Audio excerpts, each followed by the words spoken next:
From UFOs to ghost and psychic powers, history is riddled with unexplained events. You can turn back now and learn the stuff they don't want you to know.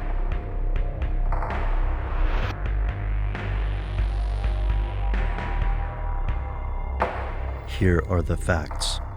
In the film The Manchurian Candidate, shadowy communist forces use brainwashing, hypnosis, and drugs to turn an ordinary US soldier into an unwitting assassin. This soldier has no knowledge of his experiences. Instead, his programming is triggered by seeing a Queen of Hearts playing card. After he carries out his specified task, he forgets the entire sequence. It's a frightening proposition, and it makes for hair-raising fiction. But could it happen in real life? Several intelligence agencies actually did try to create unwilling sleeper agents, and they weren't all communist. In fact, one of them was the CIA. Here's where it gets crazy.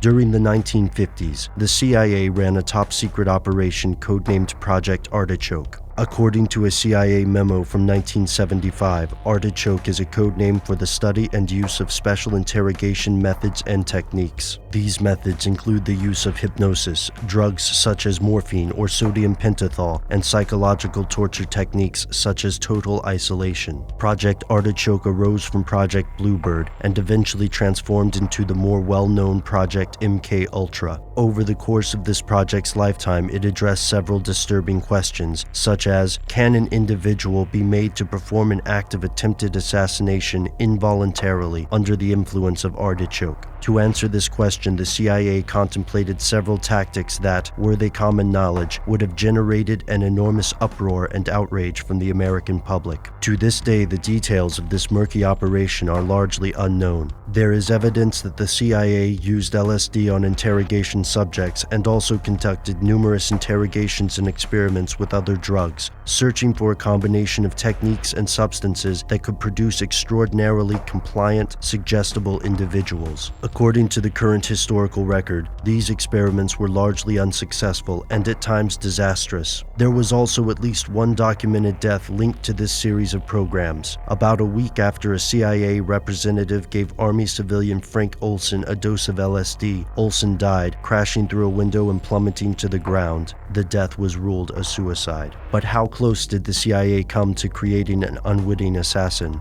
The most disturbing piece of evidence comes from a 1954 memo, wherein the Artichoke team describes and analyzes a plan to drug a well-connected foreign national, brainwash the subject, and return them to their normal surroundings with no knowledge of the event. The goal was to make this subject an involuntary assassin. Once triggered by a certain symbol, phrase, or other stimulus, the subject would attempt to kill his or her designated target. In other words, to create a real-life Manchurian Candidate. The memo states that this is a hypothetical problem and also concludes that the operation would be incredibly difficult, if not impossible. There would be very little time to imprint the programming. The agency would have almost no physical control of the subject, and the access to the subject would have to take place in a social situation with non-CIA company. Additionally, the Artichoke team realized that any news of the operation could ruin further missions. This evidence only proves that the agency contemplated these types of operations, but the lack of further detail leads many investigators to suppose the field operations may have been more extensive than the CIA would have the public believe.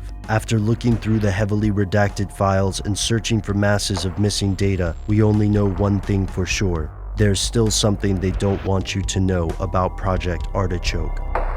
Stay tuned to learn more about the aftermath of Project Artichoke and MK Ultra.